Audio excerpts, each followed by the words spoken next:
Bon, maintenant, c'est une série de vidéos vérité sur le bilan de ce que j'ai pu ressentir aussi, de mes expériences, de mes parcours, de mes combats. Donc effectivement, je vais aborder la voie de la mort pour expliquer aussi ce qu'on peut ressentir dans ce chemin-là. Surtout que j'ai pas été épargnée dans ce parcours-là. Donc, le fait aussi de se battre avec les hommes en tant que femme, il y a beaucoup de violence, mais j'ai acquis et j'ai gagné beaucoup de respect de mes pairs qui ont PAIRS, qui ont combattu en fait à mes côtés et qui savent ce que c'est combattre. Voilà. Donc, de fait, j'ai bien conscience qu'il y a eu beaucoup de jalousie à mon égard parce qu'il y a des hommes qui me respectent. J'ai envie de dire, pourquoi vous n'avez pas fait pareil? Et vous aurez eu le respect aussi que je bénéficie grâce à mes combats, à mes efforts acharnés pour la liberté, en fait, pour la justice, pour la vérité que je porte et que donc tout le monde va pouvoir bénéficier à un moment donné de mes résultats aussi. Donc j'ai une fatigue, voilà, psychologique liée aux différentes jalousies. Voilà. La voie de la mort, donc c'est un cheminement qui m'a été imposé par Dieu. Chacun avait des voies à porter. Moi, c'était en plus de la voie de l'eau, j'en ai déjà parlé dans d'autres vidéos. J'ai dû faire confiance aveuglément au chemin que Dieu m'a laissé prendre dans cette quête de perfection, quête de transmutation, quête d'alchimie aussi entre la vie et la mort, entre le devoir aussi, c'est-à-dire que j'ai pris la voie de la mort aussi en défendant des principes, des causes au service de Dieu. Donc la vérité, la justice, mais ça c'est des causes dont je suis, je peux dire comme ça, dont je suis amoureuse. Je suis amoureuse de la justice, je suis amoureuse de la vérité, je suis amoureuse de l'amour, de belles valeurs, comme ça, de solidarité, de justice, dans la bienveillance aussi, dans l'équité, dans l'égalité, dans le traitement bienveillant envers les créatures, etc. J'ai beaucoup d'amour en fait pour ces principes-là. Et ça, c'est naturel en fait, c'est comme ça, c'est inné chez moi. Donc forcément que c'est quelque chose que j'ai embrassé à bras ouverts et donc j'ai pu le défendre de manière éperdue. J'ai défendu éperdument ces principes-là et ces valeurs-là, quitte à en perdre la vie. Et donc, quand on perd la vie pour des causes qui nous semblent justes, forcément, il faut avoir une foi et une confiance indéfectible envers le Créateur, parce qu'on ne sait pas où, après la mort, ce qu'on va vivre, où on va être, qu'est-ce que je vais ressentir quand je vais être mise à mort, qu'est-ce que je vais ressentir quand je vais être torturée, etc. Et ce qui a été le plus douloureux, c'est d'être toujours choisie comme étant la personne qui va être mise à mort. Alors que ça aurait pu être d'autres personnes, sachant que la voie de la mort, elle a été ouverte à tous. Et toutes, en réalité. Qu'on n'était pas obligé de sacrifier toujours la même personne. Et comme je l'ai déjà énoncé ou raconté dans d'autres vidéos, en réalité, j'étais constamment sacrifiée. Voilà. J'étais constamment sacrifiée. C'est moi qui trouvais pas de famille. J'étais tout le temps mis au banc du village, etc. Donc, la voie de la mort, pour moi, elle a été augmentée. C'est-à-dire qu'il y avait un objectif de base, c'est-à-dire atteindre au moins le nombre de 1000 morts pour prétendre avoir dignement porté la mort quand on devait porter cette voie-là, hein, quand on était nommé comme étant la créature qui allait porter ce fardeau-là. Mais quand on voit que les autres créatures en ont profité, hein, et que j'ai patienté, mais au nom de Dieu, j'ai patienté en fait. J'ai patienté au nom de Dieu. Parce que je voyais bien que avec l'aide des créatures, je n'y arrivais pas. Et que j'ai pu survivre parce qu'il y a des personnes qui ont sacrifié des choses. En fait, ils ont sacrifié de l'argent pour moi, ils ont sacrifié parfois du bien-être pour moi. C'était très compliqué, je l'ai bien compris, de négocier avec les autres créatures pour que j'ai des droits et des moyens de vivre. C'est pour ça que je n'ai aucun pardon à donner. Aucun. Zéro à personne. Voilà. Parce qu'en réalité, les gens ont été d'une dureté les uns envers les autres et d'une injustice envers moi, alors que j'ai porté beaucoup pour tout le monde.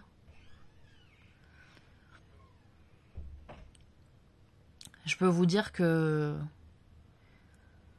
ça met vraiment les idées au clair, en fait. Et j'avais toujours une forme de silence et de mélancolie naturelle quand enfant, hein, dans ma vie de mode. Je me demandais d'où ça venait, mais je peux vous dire que quand je me suis souvenu ces 2 dernières années de ce qui m'était arrivé, de ce que j'avais porté, des injustices que j'avais vécues, de la dureté de caractère des gens des villages, etc. Et c'était souvent à cause des mêmes personnes en plus. Je peux vous dire, je sais d'où elle vient, ma mélancolie, mes silences. Quand je vois ce que j'ai porté, il n'y a pas à être jaloux en fait. C'était horrible, hein, ça a été horrible, voilà. J'ai enduré vraiment beaucoup. Hein, je sais que vous avez eu une rencontre sur ma vie en tant que Fatima, mais sur ma vie en tant que mari, et que j'ai souffert d'environ la souffrance de 40 000 hommes sur Terre. Je peux vous dire, vous n'avez pas à être jalouse en fait, ni jaloux. Personne n'aurait aimé être à ma place. Et vous êtes pour beaucoup fourvoyé à porter le mal parce que vous vous êtes dit, comme je portais le bien et que je prenais cher, c'est sûrement pas ce que voulait Dieu. Sauf que Dieu, il a toujours dit patienter dans les épreuves, et qu'on a eu des milliers d'exemples de prophètes qui sont tombés malades, qui ont été aveugles, qui ont été malmenés, qui ont été tués et sacrifiés. C'est-à-dire d'autres prophètes que Moïse, que moi, que Jésus, vous voyez, qui ont été sacrifiés, qui ont été malmenés. Les gens, quand même, s'en souviennent pour la plupart, parce que beaucoup ont fait des passages tout au long de leur existence aussi. Et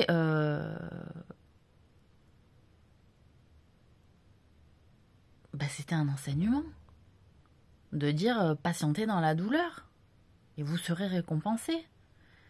Puis il y en a qui en ont... Enfin voilà, il y en a qui ont patienté puis qui en ont eu marre. Il y en a qui ont fait la vie à des gens en disant je ne vivrai plus jamais ça, je ne supporterai plus jamais ça, etc.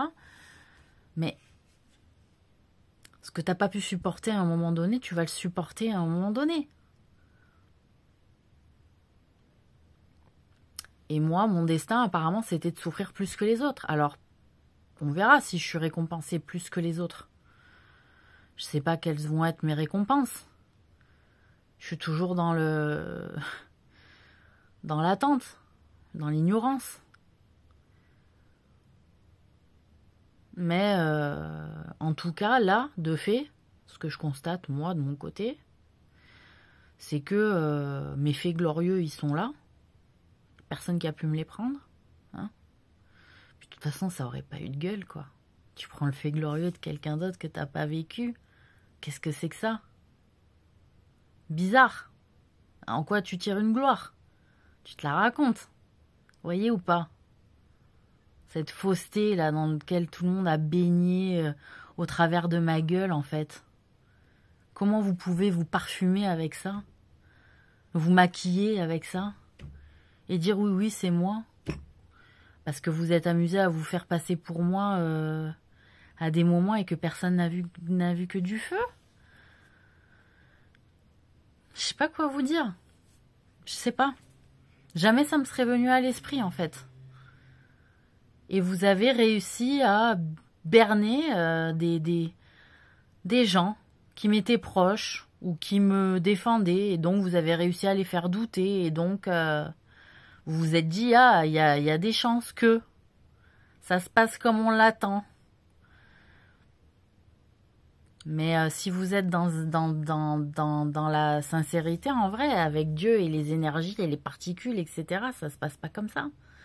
Même si vous vous vendez du mensonge et du rêve et de la fausseté tous les jours dans les apparences, hein, dans le jeu des apparences, Dieu, il est pas dupe, en fait. Et vous avez pris énormément de péchés à cause de ce jeu des apparences, vous voyez? Donc, je sais pas. C'est bof, quoi. C'est bof.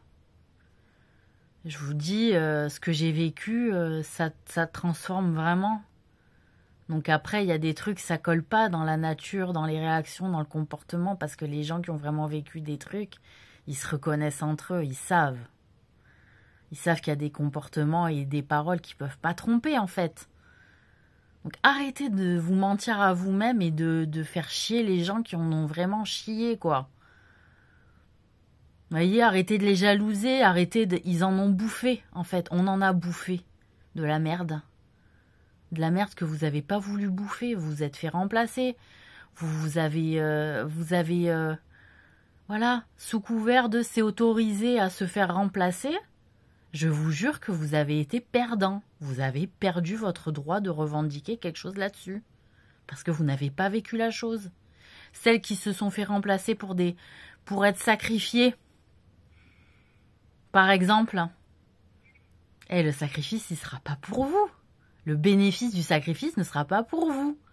Faut pas rêver, en fait. Faut en sortir de ça. Voilà. Ça a été du mensonge. Même si vous avez donné l'argent, l'énergie que ça a demandé, le courage à la personne qui vous a remplacé de faire le truc que vous vouliez pas faire parce que vous n'avez pas eu le courage de le faire, votre argent ne vous a jamais donné le droit de le revendiquer, quoi qu'on vous ait dit à l'époque. Quoi qu'on vous ait dit à l'époque, en réalité. Une énergie, un vécu, une expérience, ça ne s'achète pas chez Dieu. Ça ne s'achète pas.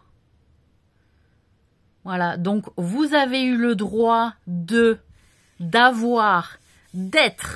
sur Terre, mais le bénéfice, il sera pas dans l'au-delà pour vous. Ça y est. Ça y est.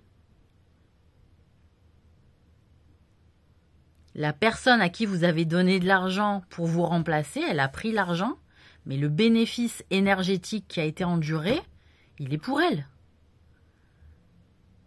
Et la foi que ça lui a demandé, il est pour elle, pas pour vous. Si on vous a fait croire que avec l'argent, vous achetiez votre paradis, hein, vos bonnes actions, et que vous ne faisiez pas les bonnes actions, d'accord? C'est-à-dire, je remplace une bonne action par de l'argent. Donner de l'argent à un pauvre, c'est une bonne action. Par contre, donner de l'argent à un prêtre, et donc on ne sait pas ce qu'il en fait, s'il se dit représentant de Dieu, mais c'est pas un vrai pauvre. Parce que les pauvres, en fait, ils sont en dehors de l'église. Ils sont pas pris en charge par l'église. Il faut que le prêtre, il soit vraiment... C'est une amana, on appelle ça. C'est un don. C'est-à-dire, quand le prêtre, il donne de l'argent pour une aumône, c'est ça qui devait être fait. Hein. Quand le prêtre donne de l'argent pour une aumône, il faut que ça soit transmis à un vrai pauvre. Et là, le prêtre, il fait passer l'aumône dignement. Mais s'il l'utilise à d'autres fins, ou c'est juste pour l'église, vous n'avez pas pris votre paradis parce que c'est pas des pauvres, des orphelins et des étrangers qui en ont bénéficié. Pour les murs. Certes, les murs. Ok, ça compte. Mais si vous faites tout le temps pour les murs et que quand vous voyez un pauvre, il faut faire le distinguo entre chaque réaction, chaque comportement. Si vous donnez une aumône au mur et que vous pouvez donner une aumône à un orphelin, à un pauvre, etc., c'est tout englobé en fait, c'est une aumône. Voilà, ça sera considéré comme quelque chose qui va vous servir pour le paradis, pour être allégé du poids des péchés ou pour prendre des bénédictions. Parce que vous n'avez pas tant de péchés que ça, imaginons. Mais si vous donnez pour les murs et que quand vous voyez un pauvre, vous n'êtes pas bien, que les orphelins, vous vous en foutez de ce qui leur arrive dans les foyers, que l'étranger, vous lui ouvrez pas la porte, mais vous n'avez pas compris le message pour lequel vous donnez de l'argent pour les murs. C'est-à-dire, vous donnez de l'argent en vue de maintenir un mur, une église, en l'occurrence, là, l'exemple, il est là. Mais vous respectez pas les préceptes qu'indique le prêtre à l'intérieur même de cette église. C'est-à-dire, c'est bien beau de se donner rendez-vous et de prier, mais il y a des conditions à ce que la prière soit valide. Et la prière, elle est valide si vous respectez les préceptes et la guidance de Dieu. Si vous méprisez ces préceptes et que donc vous ne respectez que les murs parce que les fondations ont été faites par la franc-maçonnerie, par exemple. Il y en a plein de profils comme ça. Et j'ai envie de dire, vous êtes dans le faux et vous allez dans le feu. Voilà, vous êtes dans le faux et vous allez dans le feu.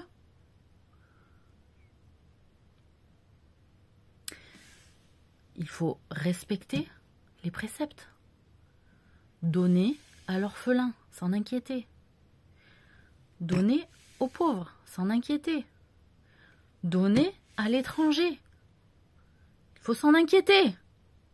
Que ça vous plaise ou non, Dieu, il a indiqué que, au-delà des jugements, au-delà de ce que vous pouvez analyser à votre niveau, il a une vue d'ensemble supérieure et que s'il vous arrive quelque chose en lien avec ces trois situations, ces trois types d'êtres, de personnes, c'est pas pour rien. Vous avez quelque chose à racheter. Vous avez quelque chose à vous faire pardonner. Quelque chose que vous avez mal fait à un moment donné, va falloir mettre les choses au clair sur votre position vis-à-vis de la loi de Dieu.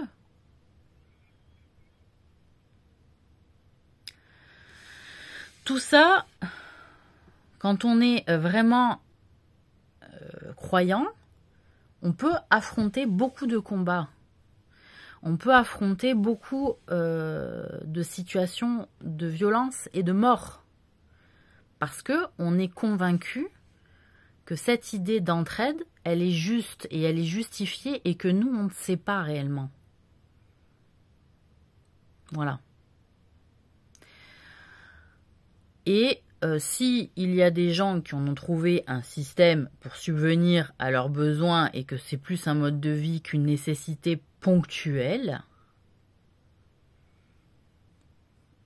eh ben voilà, c'est des squatteurs. Hein, les squatteurs, ils en ont fait un système de la pauvreté. D'accord? Bon, ben voilà, il faut un bâtiment et puis ils font leur truc de squatteurs. Hein?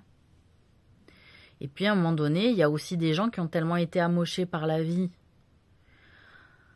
Alors moi je veux bien, on me prend pour exemple, ouais regarde, peut-être que vous vous dites ça, hein, regarde elle en a bavé, elle était orpheline, elle s'est toujours battue, elle a toujours bossé, elle a toujours été polie, elle a toujours été ci, je suis bien d'accord avec vous.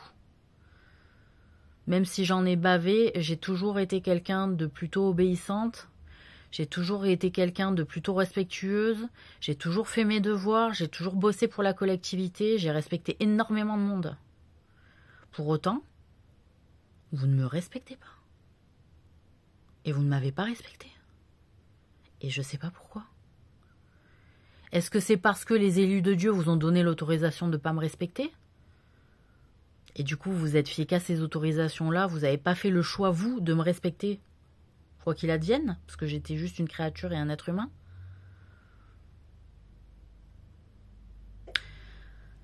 Ou est-ce que c'est parce que vous avez été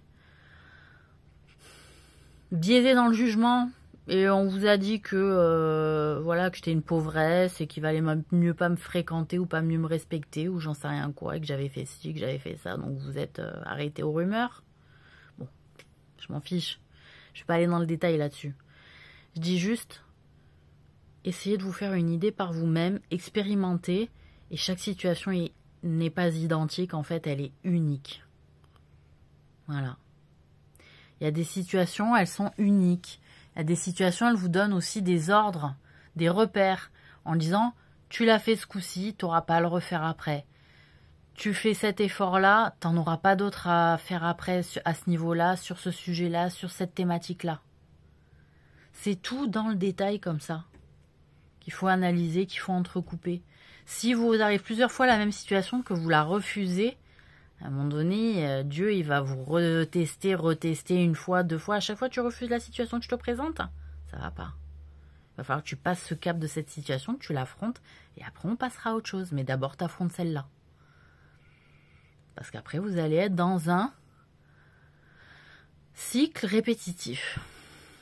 Et donc, il y a beaucoup de personnes qui disent pourquoi j'ai l'impression de ne pas sortir d'un cycle répétitif, parce qu'il y a une situation que tu refuses de voir, de comprendre, d'accepter, de tester, d'élucider, j'en sais rien comment on peut dire, et qu'à chaque fois, Dieu vous la représente. En disant, qu'est-ce que tu fais avec ça? Comment tu vas réagir? Voilà. Positionne-toi. Et c'est ça, en fait, qu'il nous demande à un moment donné, c'est de se positionner par rapport à ces règles. D'où la distinction entre le bien et le mal. Est-ce que tu es du bon côté du bien? Est-ce que tu es du mauvais côté du mal? Etc. etc. Parce qu'il y a quand même un bon côté dans le mal. On l'a tous testé, ce truc-là. C'est un bien pour un mal, c'est un mal pour un bien. Parce qu'il y a un bon côté dans le mal, c'est-à-dire on tire le son du mal qu'on a reçu ou du mal qu'on a donné malheureusement et on se dit ouais, c'est bon, je le ferai plus. Ou alors ce mal-là, il m'a été utile parce que j'ai compris ça. Et puis, il y a un mauvais côté du bien aussi, dans le sens où trop donner de bien, il n'y a pas de limite et du coup, on ne se fait pas respecter. On l'a testé, hein, voilà, notre nature apparemment ici sur Terre, c'est comme ça. Même pour Dieu, hein, il a trop fait du bien, il a toujours fait du bien, à un moment donné, obligé de créer l'enfer, quoi. Ben non, ils veulent pas du bien. Je sais pas ce qu'ils veulent, on va les punir. Voilà. Et après, on dit, c'est les gentils qui sont bêtes, trop bons, trop cons, pas du tout. Pas du tout. C'est les mauvais qui sont trop cons. Parce qu'on leur a dit 1000 fois qu'il fallait pas être mauvais, et à chaque fois, ils se décident d'être mauvais, quoi. Voilà, donc il y a un mauvais côté, il y a un mauvais côté dans le bien, c'est-à-dire tu fais trop le bien, tu l'as dans l'os, quoi. Qui que tu sois, même Dieu, tes créatures, elles vont pas te respecter. On en est arrivé là.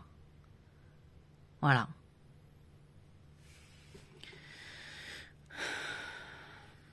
Comme les gosses, hein, les parents qui font trop de bien, ça j'en ai déjà parlé aussi dans d'autres vidéos. Les parents qui font trop de bien à leurs gosses, ils leur rendent mal. Voilà. Ben non, pas respecté. Dieu c'est pareil, il a fait des créatures, à un moment donné, il est trop bon, il les excuse, il les pardonne, nanana, même depuis très longtemps. À un moment donné, il dit non mais il me respecte pas. Voilà, donc il faut une limite. Voilà. Moi, j'ai fait le bien, je sais pas combien de fois, on m'a pas respecté. Voilà. Donc vous vouliez savoir si vraiment Dieu aurait aimé qu'on le respecte?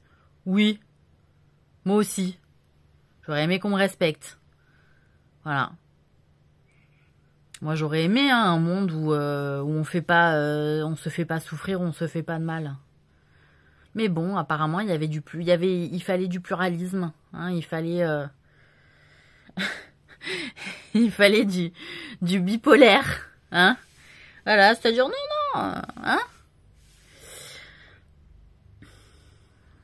Voilà, donc Et puis la voie de la mort aussi, je sais pas si je vais clôturer sur la voie de la mort, mais la voie de la mort, c'est...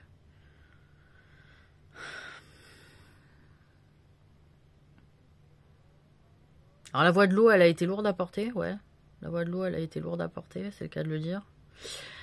Mais la voie de la mort, ouais, ça a été lourd parce que des fois c'était en chaîne en fait. Des fois c'était en chaîne, fallait mourir en chaîne. Je sais pas si vous imaginez en fait le délire de mourir à la chaîne. Il y a que les Arméniens qui connaissent ce truc-là. Eh ben disons que moi je me suis tapé le délire arménien de mourir à la chaîne. Et pas une fois ou deux, hein. Voilà. Mais je me suis aussi tapé le truc de mourir à la chaîne dans la voie de la mort, hein, avec la faucheuse qui vient à ma rencontre. Allez, c'est l'heure. D'accord? Voilà. On n'a pas le temps. Elle me disait. Ça, on n'a pas le temps sur mon parcours, je sais pas combien de fois. Non, Marie, on n'a pas le temps. Il faut enchaîner. J'ai fait je sais pas combien d'enchaînements. Et après, voilà.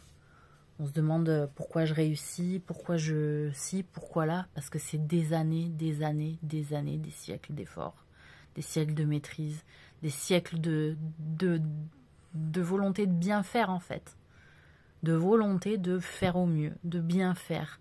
Donc on s'exerce sans faire le mal. On travaille ses intentions pour pas être hypocrite aussi dans ses intentions. C'est beaucoup de choses. Voilà. Après, on dit, il est jaloux de ton fou, tu vois, ton kung fu, il est jaloux, tu vois. Ouais, mais en fait, tout est relié, c'est un tout. Voilà, faut vraiment étudier le taoïsme. Donc, tu vois, c'est l'esprit, c'est le corps, c'est l'intention, c'est les organes, c'est les gestes, c'est la respiration, c'est l'instant présent, c'est la connexion, c'est l'attention, enfin... Et à tout le temps. Voilà, parce qu'à un moment donné, aussi quand tu es dans une situation de survie, tu es dans un état d'alerte constant. Donc, quand tu meurs à la chaîne, que tu es torturé, que tu es recherché, etc., je peux te dire que l'état d'alerte, tu le vis longtemps, beaucoup, durement. Et que malheureusement on est là à expliquer que je vois le défaut et que c'est un problème et que c'est compliqué de m'inviter parce que je vois que des fois la maison elle n'est pas décorée dans le sens le plus agréable ou que la femme a dit ou a pensé quelque chose que je ressens et qui n'est pas parfaitement parfait, donc comme je suis l'AFP, tout le monde est au courant. On peut pas être plus à l'aise comme ça entre nous, en fait, en disant « Qu'est-ce qu'on s'en fout, en fait? C'est pas grave, tout le monde a entendu, ouais. Allez, on s'en bat les couilles. » En fait, c'est une pensée. Il n'y a pas un truc vraiment volontaire, c'est une pensée fugace comme ça, on n'est pas obligé d'y prêter plus attention, vous voyez. Donc il y a plein de choses comme ça où finalement je trouve que ça manque beaucoup de courage. Les gens ont beaucoup envie de montrer quelque chose de bien d'eux, mais bon, de toute façon, à chaque fois, quand il y a une première intention comme ça, en réalité, moi, ce que j'ai appris aussi, c'est que des fois, notre première intention, elle est un peu maladroite. Et donc, il faut la recorriger. Mais tout le monde le vit, ça. C'est juste que vous cachez vos pensées ou que vous n'êtes pas l'AFP. Voyez? Donc, c'est toujours pareil. Il y a des gens qui se sont essayés à mon exercice d'être l'AFP. Ça a été une catastrophe de ce que je me souviens en background. Donc, je me dis... Vous êtes plus que dur, vous êtes plus que jugeant, vous êtes préjugeant, voilà. C'est-à-dire, je préjuge avant même qu'ait lieu le jugement. Voilà. Donc, voilà, ouais, je suis un esprit qui est en alerte. C'est comme ça. J'ai survécu dans des environnements naturels, avec des instincts primitifs ou des instincts d'animaux pendant longtemps aussi, en tant qu'humaine et en tant que moi-même animal, hein, parce qu'on le sait, on a fait des voyages... en tant qu'incarné dans des animaux aussi. Donc voilà. Mon intuition, elle est fugace. Mais pour autant, est-ce que ça en fait une vérité vraie? Bah, pas forcément. Ça peut être maladroit, ça peut être direct, ça peut être pas au bon moment. Mais pour autant, est-ce que je suis pas la plus gentille? Si, voilà, je suis quand même la plus gentille malgré tout. Donc, je sais pas. Voilà. C'est pour ça que je préfère un peu me terrer dans mon terrier, hein, parce que la fréquentation, c'est très compliqué et tout le monde calcule par rapport à faire ses billes, ces trucs. Enfin, il y a très peu de sincérité finalement autour de moi.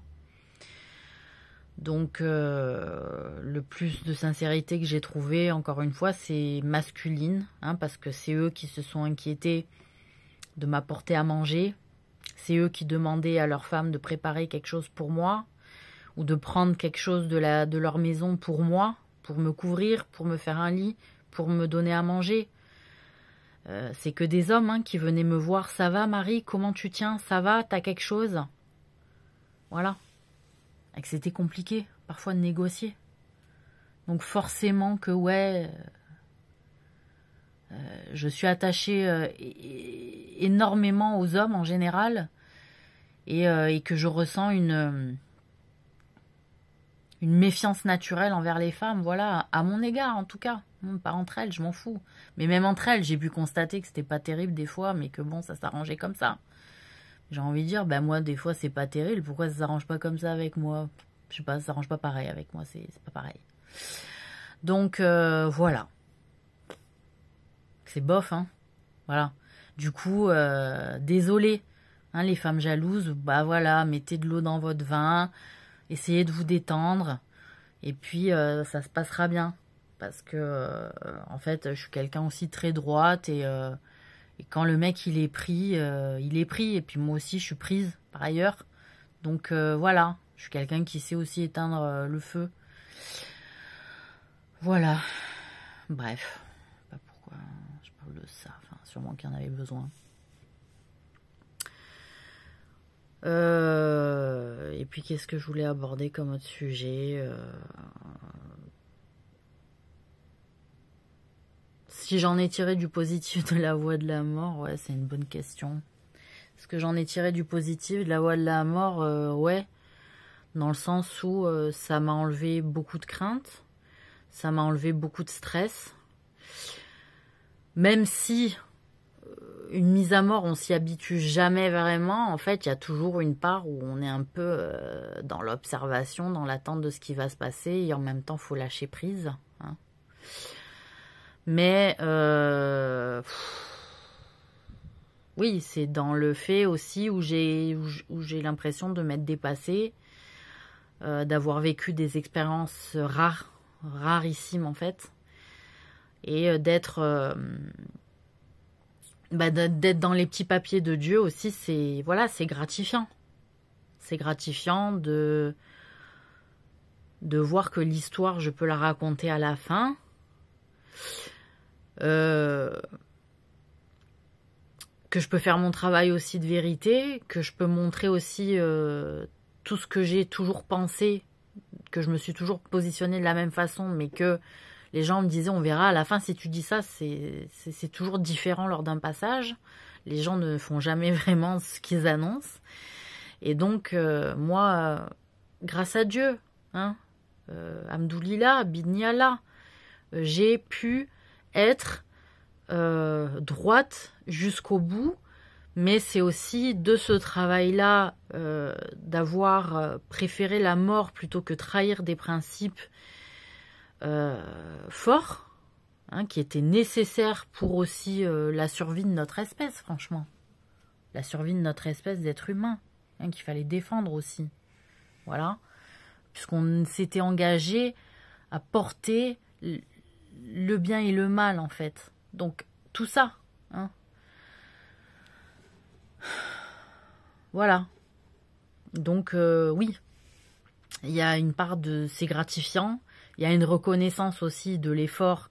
Parce que, il y a des femmes comme des hommes, hein, qui me font comprendre quand même quand je passe.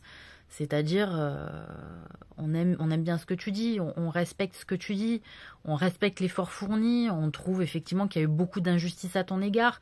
Tout ça, ça me fait chaud au cœur parce que pour avoir parlé avec d'autres membres des familles de personnes qui ont été mes bourreaux, par exemple, ils m'ont dit, mais c'est elle, hein.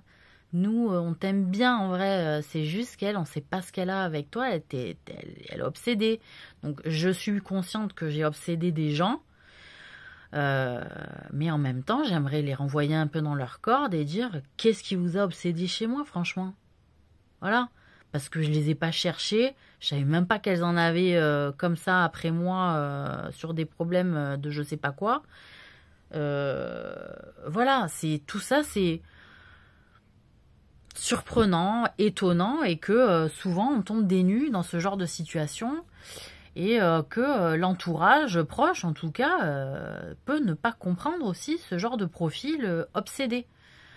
Voilà, donc j'ai envie de dire pourquoi les élus de Dieu ne les ont pas éprouvés aussi à leur faire des choses vraiment difficiles et compliquées, comme il m'a été demandé moi de faire des choses difficiles et compliquées.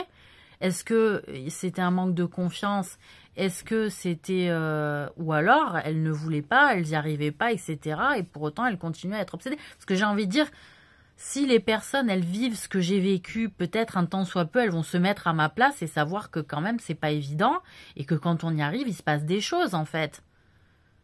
Parce que le problème, c'est que, aussi, je suis désolée, les femmes en trouvant protection chez les hommes, et donc c'est les hommes qui étaient en combat à l'extérieur et que les femmes, elles étaient à la maison, elles attendaient que le butin rentre à la maison et donc elles n'étaient pas vraiment en difficulté sur les zones de bataille et de combat. La réalité n'est pas la même et que des femmes qui ont vraiment combattu, qui ont été sur le terrain, etc., ça aurait fait du bien en fait, mais sauf qu'il y en a un peu qui ont essayé des fois, mais non, c'est trop dur, on n'y arrive pas, ton chemin il est trop dur Marie, on n'y arrive pas. Moi j'ai été abandonnée des tas de fois par des femmes, même des Amazones, qui m'ont dit on n'a pas le même chemin. À un moment donné, j'ai fait partenariat avec des Amazones sur c'était un accord, mais c'est-à-dire on avait des intérêts communs, une situation, et donc on s'est soutenu en fait, hein, voilà, on s'est prêté main forte, comme on dit. Mais qu'à un moment donné, elles m'ont dit ton combat n'est pas le nôtre. Voilà, ton combat, il est encore différent. Et j'étais à chaque fois seule à le porter, quoi. Donc à un moment donné, je suis fatiguée aussi de voir qu'on veut ma place, alors que ma place, je l'ai portée depuis le tout début. Et qu'il y a encore de la jalousie par rapport à la place que j'ai. Mais enfin, les efforts, je les ai fournis. Voilà, j'ai fourni de vrais efforts. Je les ai volés à personne. Et encore, quand j'entends qu'on a fait croire que j'étais décédée, hein, que Chiron, il était mort, que Kali, elle était morte, que Marilyn, elle était morte, que Maud, elle était morte, je me dis, et je suis toujours là? Mais vous imaginez, j'arrive en bout de course après tous ces siècles où on me dit c'est à la fin, Marie, c'est à la fin, Marie, c'est à la fin. Et à la fin, on essaie de me faire passer pour morte. Et plusieurs fois en plus. Mais si j'ai pas des hommes sur qui compter, je suis à la ramasse.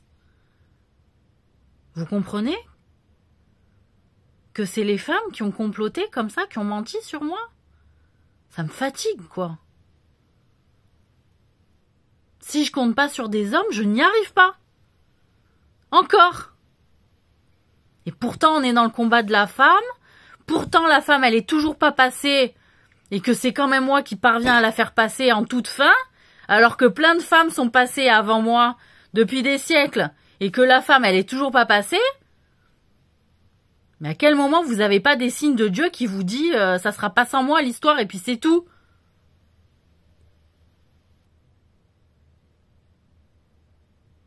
Voilà. C'est tout ça, en fait, que j'ai sur le cœur, en fait. Et on prend pour une poupée qui réfléchit pas. À quel moment? À quel moment, en fait? Les amnésies, pourquoi c'est pas venu aux gens, en fait? Les mensonges, pourquoi c'est pas venu aux gens qui m'ont entouré? Alors que ça se voyait que je me rendais compte de rien. C'était pas évident. C'était quand même facile à comprendre. C'est juste parce que je suivais les jeux. Comme ça, de manière instinctive.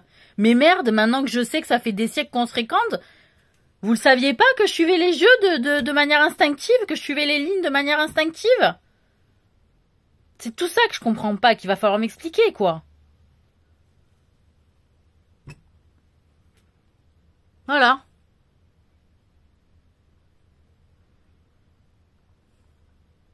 Donc heureusement, j'ai mon voisin, sur qui les gens bavent pas mal finalement. Mais c'est la seule compagnie que j'ai trouvée de fiable. À peu près, hein. Voilà. Parce que personne n'est parfait. Vous voyez? Parce que sinon, la solitude, elle serait rude, hein, je vous le dis. Hein. Pour les autres, vous êtes arrivés avec des coups à boire, des pizzas, des machins, non? Bref. Sans commentaire, quoi. Voilà.